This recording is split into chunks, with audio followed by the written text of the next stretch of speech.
Hello everyone ward attendant exam ਦੀ ਤਿਆਰੀ ਕਰ ਰਹੇ ਸਾਰੇ ਵਿਦਿਆਰਥੀਆਂ ਦਾ ਮੇਰੇ ਚੈਨਲ ਐਜੂਕੇਸ਼ਨ ਸਿੰਪਲੀਫਾਈਡ ਬਾਈ OCDC ਦੇ ਉੱਪਰ ਸਵਾਗਤ ਹੈ। ਸੋ ਇਸ ਵੀਡੀਓ ਵਿੱਚ ਆਪਾਂ ਗੱਲ ਕਰਾਂਗੇ ਹੋਮ ਬੇਸਡ ਅਤੇ ਹਸਪਤਾਲ ਬੇਸਡ ਕੇਅਰ ਦੇ ਅੰਡਰ ਟੌਪਿਕ ਜੱਚਾ ਬੱਚਾ ਕੇਅਰ ਦੇ ਬਾਰੇ, मतलब care of mother and child. So प्रश्न नंबर 1 है ਵਿਅਕਤੀਤਵ एंटीनेटल केयर तो की भाव है। तो सब तो पहला ਤੁਹਾਨੂੰ पता होना चाहिए कि एंटीनेटल केयर ਦਾ मतलब ਕੀ ਹੈ कि ਜਦੋਂ ਕੋਈ ਫੀਮੇਲ ਨੂੰ ਪ੍ਰੈਗਨੈਂਸੀ ਹੁੰਦੀ ਹੈ ਤਾਂ ਡਿਲੀਵਰੀ ਤੋਂ ਪਹਿਲਾਂ ਜਦ ਵੀ ਉਹ ਹਸਪੀਟਲ ਵਿਜ਼ਿਟ ਕਰਦੀ ਹੈ ਗਾਇਨੇਕੋਲੋਜਿਸਟ ਡਾਕਟਰ ਦੇ ਕੋਲ, ਔਰਤਾਂ ਦੇ ਡਾਕਟਰ ਕੋਲ, ਤਾਂ ਉਸ ਨੂੰ ਐਂਟੀਨੇਟਲ ਕੇਅਰ ਕਿਹਾ ਜਾਂਦਾ ਹੈ। ਠੀਕ ਹੈ, ਤਾਂ ਵਿਅਕਤੀਤਵ ਐਂਟੀਨੇਟਲ ਕੇਅਰ ਤੋਂ ਕੀ ਭਾਵ ਹੈ? ਤਾਂ ਇਹਦਾ ਸਹੀ ਉੱਤਰ ਹੈ ਕਿ ਇਹ ਕੋਸ਼ਿਸ਼ ਕਰਨੀ ਚਾਹੀਦੀ ਹੈ ਕਿ ਇੱਕ ਮਰੀਜ਼ ਨੂੰ ਹਰ ਵਿਜ਼ਿਟ ਦੌਰਾਨ ਪਹਿਲਾਂ ਵਾਲਾ ਹੈਲਥ ਕੇਅਰ ਵਰਕਰ ਹੀ ਅਟੈਂਡ ਕਰੇ। ਮਤਲਬ ਸਮਝ ਆ ਗਿਆ ਤੁਹਾਨੂੰ ਕਿ ਜਿਹੜਾ ਇੱਕ ਪੇਸ਼ੈਂਟ ਹੈ ਉਹ ਜਦੋਂ ਵੀ ਡਾਕਟਰ ਦੇ ਕੋਲ ਜਾਂਦਾ ਹੈ ਤਾਂ ਹਰ ਵਿਜ਼ਿਟ 'ਤੇ ਉਹਨੂੰ ਸੇਮ ਹੈਲਥ ਵਰਕਰ ਜਿਹੜਾ ਹੈਗਾ ਉਹ ਅਟੈਂਡ ਕਰੇ, ਤਾਂ ਉਸ ਨੂੰ ਵਿਅਕਤੀਤਵ ਕੇਅਰ ਕਿਹਾ ਜਾਂਦਾ ਹੈ। ਕਿਉਂਕਿ ਇਹ ਆਪਣੇ ਨਾਲ ਵੀ ਅਕਸਰ ਹੁੰਦਾ ਕਿ ਆਪਾਂ ਹਸਪੀਟਲ ਜਾਂਦੇ ਹਾਂ ਕਿ ਆਪਾਂ ਨੂੰ ਬਾਰ-ਬਾਰ ਅਲੱਗ ਹੈਲਥ ਅਟੈਂਡੈਂਟ ਅਗਰ ਮਿਲਦਾ ਗਾ ਤਾਂ ਉਹ ਪਹਿਲੇ ਨੂੰ ਆਪਾਂ ਦੱਸਿਆ ਹੁੰਦਾ ਸਾਰਾ ਕੁਝ ਕਿ ਆਪਾਂ ਨੂੰ ਕੀ ਦਿੱਕਤਾਂ ਕੀ ਪਰੇਸ਼ਾਨੀਆਂ ਹੈਗੀਆਂ ਨੇ, ਤਾਂ ਦੂਜੇ ਨੂੰ ਦੁਬਾਰਾ ਦੱਸਣੀਆਂ ਪੈਂਦੀਆਂ ਨੇ। ਠੀਕ ਹੈ, ਤਾਂ ਉਹਦੇ ਨਾਲ ਕਿਤੇ ਨਾ ਕਿਤੇ ਆਪਾਂ ਨੂੰ ਦਿੱਕਤ ਮਹਿਸੂਸ ਹੁੰਦੀ ਹੈ। ਪ੍ਰਸ਼ਨ ਨੰਬਰ 2, ਹਰ ਪ੍ਰੈਗਨੈਂਟ ਔਰਤ ਦੀਆਂ ਆਪਣੀਆਂ ਵਿਅਕਤੀਤਵ ਜ਼ਰੂਰਤਾਂ ਹੋ ਸਕਦੀਆਂ ਹਨ। ਵਿਅਕਤੀਤਵ ਜੇ ਮਤਲਬ ਪਰਸਨਲ ਜ਼ਰੂਰਤਾਂ ਹੁੰਦੀਆਂ ਨੇ ਹਰੇਕ ਦੀ ਆਪਣੀਆਂ ਆਪਣੀਆਂ। ਠੀਕ ਹੈ, ਤਾਂ ਉਹਨੂੰ ਵਿਅਕਤੀਤਵ ਜਾਂ ਇੰਡੀਵਿਜੂਅਲਾਈਜ਼ਡ ਕਹਿੰਦੇ ਆ। ਸੋ ਹਰ ਮਰੀਜ਼ ਦੀਆਂ ਵਿਅਕਤੀਤਵ ਜ਼ਰੂਰਤਾਂ ਦਾ ਧਿਆਨ ਰੱਖਣ ਨੂੰ ਕੀ ਕਹਿੰਦੇ ਹਨ? ਸਮਝ ਗਏ ਕਿ ਹੈਲਥ ਅਟੈਂਡੈਂਟ ਦੇ ਤੌਰ 'ਤੇ ਤੁਸੀਂ ਹਰੇਕ ਮਰੀਜ਼ ਦੀਆਂ ਵੱਖ-ਵੱਖ ਜਿਹੜੀਆਂ ਉਹਦੀਆਂ ਵਿਅਕਤੀਤਵ ਜ਼ਰੂਰਤਾਂ ਨੇ ਉਹਦਾ ਵੀ ਧਿਆਨ ਰੱਖਣਾ ਹੈ। ਇਹ ਨਹੀਂ ਕਿ ਤੁਸੀਂ ਸਾਰਾ ਇੱਕੋ ਜਿਹਾ ਟਰੀਟਮੈਂਟ ਸਭ ਨੂੰ ਦੇਣਾ ਸ਼ੁਰੂ ਕਰ ਦਿਓ। ਠੀਕ ਹੈ, ਤਾਂ ਇਸ ਕੇਅਰ ਨੂੰ ਆਪਾਂ ਕੀ ਕਵਾਂਗੇ? ਤਾਂ ਇਹਦਾ ਆਨਸਰ ਆਏਗਾ ਵਿਅਕਤੀਤਵ ਕੇਅਰ, ਮਤਲਬ ਇੰਡੀਵਿਜੂਅਲਾਈਜ਼ਡ ਕੇਅਰ। ਠੀਕ ਹੈ, ਇੱਕ ਵਿਅਕਤੀ ਦੀ ਪਰਸਨਲ ਜ਼ਰੂਰਤ ਨੂੰ ਧਿਆਨ 'ਚ ਰੱਖਦੇ ਹੋਏ ਉਹਦੀ ਕੇਅਰ ਕਰਨੀ। ਪ੍ਰਸ਼ਨ ਨੰਬਰ 3, ਵਿਅਕਤੀਤਵ ਕੇਅਰ ਦੇ ਫਾਇਦੇ ਕੀ ਹਨ? ਪਹਿਲਾ ਫਾਇਦਾ ਹੈ ਮਰੀਜ਼ ਅਤੇ ਹੈਲਥ ਕੇਅਰ ਵਰਕਰ ਦੇ ਵਿਚਕਾਰ ਵਿਸ਼ਵਾਸ ਅਤੇ ਸਤਿਕਾਰ ਦੀ ਜਿਹੜੀ ਭਾਵਨਾ ਹੈ ਉਸ ਦਾ ਵਾਧਾ ਹੁੰਦਾ ਹੈ। ਠੀਕ ਹੈ, ਜਿਸ ਨਾਲ ਮਰੀਜ਼ ਨੂੰ ਸਮੱਸਿਆਵਾਂ ਬਾਰੇ ਖੁੱਲ੍ਹ ਕੇ ਗੱਲ ਕਰਨਾ ਆਸਾਨ ਹੋ ਜਾਂਦਾ ਹੈ। ਹੈਲਥ ਵਰਕਰ ਨਾਰਮਲ ਅਤੇ ਐਬਨੋਰਮਲ ਪੈਰਾਮੀਟਰ ਨੂੰ ਆਸਾਨੀ ਨਾਲ ਪਛਾਣ ਸਕਦਾ ਹੈ। ਠੀਕ ਹੈ, ਆਸਾਨੀ ਨਾਲ ਪਹਿਚਾਣ ਕਰਨ ਦਾ ਮਤਲਬ ਕੀ ਹੋ ਗਿਆ ਕਿ ਜਿਹੜਾ ਹੈਲਥ ਵਰਕਰ ਹੈ ਜਦੋਂ ਉਹਨੂੰ ਪਤਾ ਹੋਗਾ ਕਿ ਹਰ ਵਾਰ ਉਸ ਪੇਸ਼ੈਂਟ ਨੂੰ ਉਹੀ ਡੀਲ ਕਰ ਰਿਹਾ ਹੈ ਤਾਂ ਉਸ ਨੂੰ ਪਤਾ ਲੱਗ ਜਾਏਗਾ ਕਿ ਅੱਜ ਪੇਸ਼ੈਂਟ ਦੇ ਵਿੱਚ ਕਿਹੜੀ ਚੀਜ਼ ਨਾਰਮਲ ਜਾਂ ਕਿਹੜੀ ਚੀਜ਼ ਐਬਨੋਰਮਲ ਹੈ, ਉਹਨੂੰ ਆਇਡੈਂਟੀਫਾਈ ਕਰਨਾ ਬਹੁਤ ਸੌਖਾ ਹੋਵੇਗਾ। ਅਤੇ ਨਾਲ ਹੀ ਵਿਅਕਤੀਤਵ ਕੇਅਰ ਦਾ ਇੱਕ ਫਾਇਦਾ ਹੋਰ ਵੀ ਹੈ ਕਿ ਮਰੀਜ਼ ਇਹ ਮਹਿਸੂਸ ਕਰਦਾ ਕਿ ਉਸ ਨੂੰ ਇੱਕ ਵਧੀਆ ਕੇਅਰ ਮਿਲ ਰਹੀ ਹੈ। ਠੀਕ ਹੈ, ਤਾਂ ਇਹ ਨੇ ਫਾਇਦੇ ਵਿਅਕਤੀਤਵ ਕੇਅਰ ਦੇ। ਅਤੇ ਇਸ ਤੋਂ ਬਾਅਦ ਆਪਾਂ ਗੱਲ ਕਰਾਂਗੇ ਪ੍ਰਸ਼ਨ ਨੰਬਰ 4 ਦੀ। ਗਰਭਵਤੀ ਔਰਤ ਦੀ ਮਦਦ ਕਿਵੇਂ ਕੀਤੀ ਜਾ ਸਕਦੀ ਹੈ ਕਿ ਉਹ ਖੁਦ ਆਪਣੀ ਪ੍ਰੈਗਨੈਂਸੀ ਦੀ ਨਿਗਰਾਨੀ ਕਰ ਸਕੇ? ਤਾਂ ਸਹੀ ਉੱਤਰ ਆਏਗਾ ਔਰਤ ਨੂੰ ਗਰਭ ਸੰਬੰਧਿਤ ਖਤਰੇ ਦੇ ਚਿੰਨ੍ਹ ਜਿਵੇਂ ਕਿ ਬਲੀਡਿੰਗ, ਸਿਰ ਦਰਦ, ਪੇਟ ਦਰਦ, ਦੇਖਣ ਦੇ ਵਿੱਚ ਕੋਈ ਸਮੱਸਿਆ ਮਤਲਬ ਅੱਖਾਂ ਦੀ ਕੋਈ ਪ੍ਰੋਬਲਮ ਬਾਰੇ ਜਾਣਕਾਰੀ ਦੇਣੀ ਚਾਹੀਦੀ ਹੈ। ਤਾਂ ਅਜਿਹਾ ਕਰਨ ਨਾਲ ਜਦੋਂ ਵੀ ਇਹੋ ਜਿਹਾ ਚਿੰਨ੍ਹ ਫੀਮੇਲ ਨੂੰ ਉਸ ਨੂੰ ਮਹਿਸੂਸ ਹੋਵੇਗਾ ਤਾਂ ਉਸ ਨੂੰ ਪਤਾ ਲੱਗ ਜਾਵੇਗਾ ਕਿ ਉਸਦੇ ਪ੍ਰੈਗਨੈਂਸੀ ਨੂੰ ਕੋਈ ਖਤਰਾ ਹੈ ਤਾਂ ਉਹ ਹਸਪੀਟਲ ਵਿਜ਼ਿਟ ਕਰ ਲਵੇਗੀ। ਪ੍ਰਸ਼ਨ ਨੰਬਰ 5, ਸਬੂਤ ਆਧਾਰਿਤ ਕੇਅਰ ਮਤਲਬ ਐਵੀਡੈਂਸ ਬੇਸਡ ਕੇਅਰ ਤੋਂ ਕੀ ਭਾਵ ਹੈ?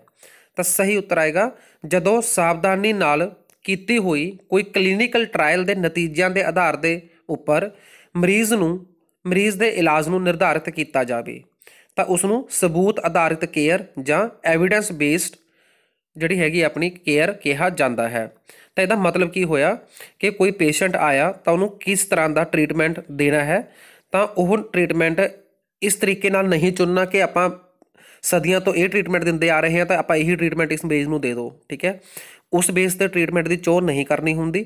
ਟਰੀਟਮੈਂਟ ਦੀ ਚੋਣ ਕਰਨੀ ਹੁੰਦੀ ਹੈ ਕਿ ਆਪਾਂ ਜਿਹੜਾ ਐਵੀਡੈਂਸ ਬੇਸਡ ਮਤਲਬ ਆਪਣੇ ਕੋਲ ਕੋਈ ਪ੍ਰੂਫ ਹੋਵੇ ਕਿ ਇਸ ਪ੍ਰੋਬਲਮ ਦੇ ਵਿੱਚ ਇਹ ਟਰੀਟਮੈਂਟ ਦਿੱਤਾ ਜਾਂਦਾ ਅਤੇ ਇਹਦਾ ਇਹ ਨਤੀਜਾ ਹੁੰਦਾ ਹੈ, ਤਾਂ ਉਸ ਦੇ ਬੇਸ 'ਤੇ ਹੀ ਟਰੀਟਮੈਂਟ ਦੀ ਸਿਲੈਕਸ਼ਨ ਕਰਨੀ ਹੈ। ਤਾਂ ਇਹਨੂੰ ਕਿਹਾ ਜਾਂਦਾ ਹੈ ਐਵੀਡੈਂਸ ਬੇਸਡ ਕੇਅਰ। ਪ੍ਰਸ਼ਨ ਨੰਬਰ 6, ਮਦਰ ਫਰੈਂਡਲੀ ਕੇਅਰ ਤੋਂ ਕੀ ਭਾਵ ਹੈ? ਮਦਰ ਫਰੈਂਡਲੀ ਕੇਅਰ ਦਾ ਮਤਲਬ ਹੈ ਕਿ ਹਰ ਮਰੀਜ਼ ਨੂੰ ਉਸ ਦੇ ਨਾਮ ਨਾਲ ਅਤੇ ਸਮਾਈਲ ਦੇ ਨਾਲ ਬੁਲਾਇਆ ਜਾਵੇ। ਠੀਕ ਹੈ, ਜਦੋਂ ਆਪਾਂ ਕਿਸੇ ਨੂੰ ਨਾਮ ਨਾਲ ਬੁਲਾਉਂਦੇ ਹਾਂ ਤਾਂ ਅਗਲੇ ਨੂੰ ਲੱਗਦਾ ਕਿ ਹਾਂ ਉਹਨੂੰ ਉੱਚ ਵਿਸ਼ੇਸ਼ਤਾ ਮਿਲੀ ਹੈ, ਮਤਲਬ ਇੱਕ ਤਰੀਕੇ ਨਾਲ ਉਹਨੂੰ ਵਧੀਆ ਡੀਲ ਕੀਤਾ ਹੈ। ਨਾਲ ਹੀ ਮਰੀਜ਼ ਨੂੰ ਜ਼ਿਆਦਾ ਉਡੀਕ ਨਾ ਕਰਵਾਈ ਜਾਵੇ।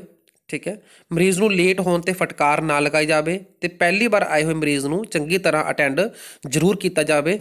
ਤਾਂ ਇਹ ਹੁੰਦੇ ਨੇ ਫਾਇਦੇ ਮਦਰ ਫਰੈਂਡਲੀ ਕੇਅਰ ਦੇ।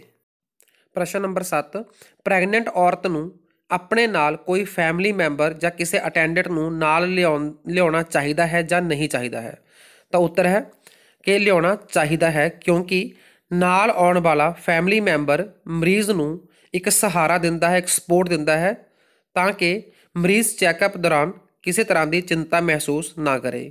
ਪ੍ਰਸ਼ਨ ਨੰਬਰ 8, ਪ੍ਰੈਗਨੈਂਟ ਮਦਰ ਦੀਆਂ ਭਾਵਨਾਵਾਂ ਦਾ ਧਿਆਨ ਕਰਨਾ ਕਿਉਂ ਜ਼ਰੂਰੀ ਹੈ।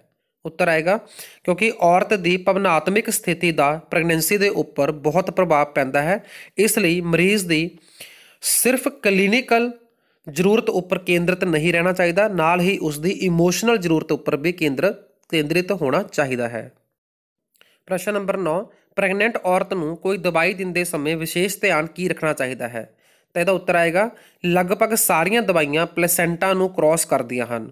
ਪਲੇਸੈਂਟਾ ਹੁੰਦਾ ਗਾ ਮਾਂ ਦੀ ਧੁੰਨੀ ਅਤੇ ਬੱਚੇ ਦੀ ਧੁੰਨੀ ਦੇ ਵਿਚਾਲੇ ਕਨੈਕਸ਼ਨ, ਜਿਸ ਦੇ ਰਾਹੀਂ ਬੱਚੇ ਨੂੰ ਭੋਜਨ ਮਿਲਦਾ ਹੈ ਅਤੇ ਬੱਚੇ ਦਾ ਜੋ ਮਲ ਵਗੈਰਾ ਹੁੰਦਾ ਹੈ, ਜੋ ਵੇਸਟ ਹੁੰਦਾ ਹੈ, ਉਹ ਮਦਰ ਦੇ ਅੰਦਰ ਆਉਂਦਾ ਹੈ।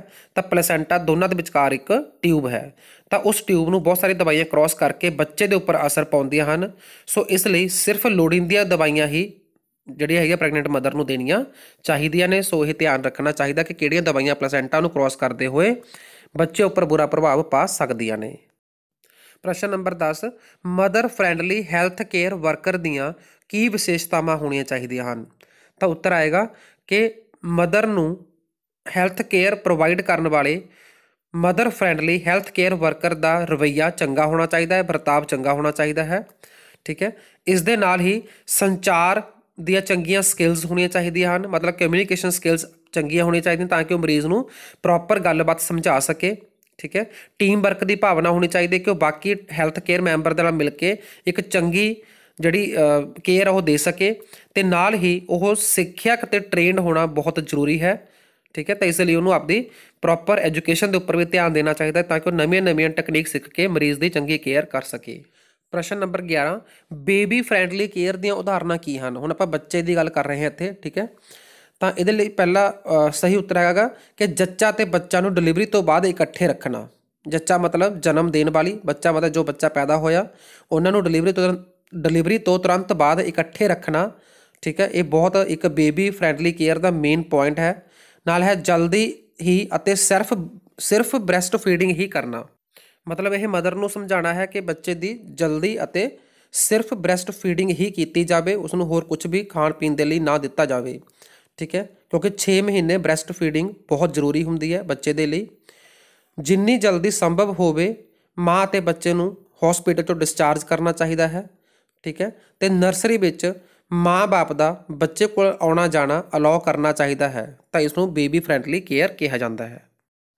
ਪ੍ਰਸ਼ਨ ਨੰਬਰ 12, ਜਦੋਂ ਨਵਜਾਤ ਸ਼ਿਸ਼ੂ ਮਤਲਬ ਜਿਹੜਾ ਨਿਊਬੋਰਨ ਬੱਚਾ ਹੁੰਦਾ ਦੀ ਰੂਟੀਨ ਐਗਜ਼ਾਮੀਨੇਸ਼ਨ, ਮਤਲਬ ਉਹਨੂੰ ਰੋਜ਼ ਦੀ ਜੋ ਦੇਖਭਾਲ ਉਹਦੀ ਕਰਨੀ ਹੁੰਦੀ ਹੈ, ਨਾਲ ਹੀ ਬਲੱਡ ਸੈਂਪਲ ਲੈਣਾ ਬੱਚੇ ਦਾ ਅਗਰ ਕੋਈ ਜ਼ਰੂਰਤ ਹੈ, ਅਤੇ ਨਾਲ ਹੀ ਉਸੇ ਟਾਈਮ ਦੇ ਉੱਪਰ ਉਸਦਾ ਡਾਈਪਰ ਵੀ ਬਦਲਣਾ। ਤਾਂ ਅਗਰ ਇਹ ਸਾਰਾ ਪ੍ਰੋਸੈਸ ਇੱਕੋ ਹੀ ਸਮੇਂ ਦੇ ਉੱਪਰ ਬੱਚੇ ਦੇ ਉੱਪਰ ਕੀਤਾ ਜਾਵੇ ਤਾਂ ਇਸ ਤਰ੍ਹਾਂ ਦੀ ਕੇਅਰ ਨੂੰ ਕੀ ਕਿਹਾ ਜਾਂਦਾ ਹੈ। ਤਾਂ ਸਹੀ ਉੱਤਰ ਆਏਗਾ ਕਲਸਟਰ ਕੇਅਰ। ਤਾਂ ਇਹਦੇ ਨਾਲ ਬੱਚੇ ਨੂੰ ਬਾਰ-ਬਾਰ ਡਿਸਟਰਬ ਨਹੀਂ ਕਰਨਾ, ਇੱਕ ਵਾਰੀ ਵਿੱਚ ਤਾਂ ਸਾਰਾ ਕੁਝ ਜਿਹੜਾ ਹੈਗਾ ਇਹ ਕਰ ਦੇਣਾਗਾ, ਤੈਨੂੰ ਕਲਸਟਰ ਕੇਅਰ ਕਿਹਾ ਜਾਂਦਾ ਹੈ। ਸੋ ਇਸ ਵੀਡੀਓ ਵਿੱਚ ਆਪਾਂ ਗੱਲ ਕੀਤੀ ਜੱਚਾ ਅਤੇ ਬੱਚਾ ਦੀ ਕੇਅਰ ਦੇ ਬਾਰੇ, ਜੋ ਕਿ ਹੌਸਪੀਟਲ ਅਤੇ ਹੋਮ ਬੇਸਡ ਕੇਅਰ ਦੇ ਲਈ ਬਹੁਤ ਜ਼ਰੂਰੀ ਹੈ। ਸੋ ਵਾਰਡ ਅਟੈਂਡੈਂਟ ਦੇ ਨਾਲ ਸੰਬੰਧ ਰੱਖਦੇ ਹੋਏ ਸਾਰੇ ਵੀਡੀਓਜ਼ ਨੂੰ ਲਗਾਤਾਰ ਦੇਖਦੇ ਰਹਿਣ ਦੇ ਲਈ ਚੈਨਲ ਨੂੰ ਸਬਸਕ੍ਰਾਈਬ ਕਰ ਲਓ। So thanks for watching.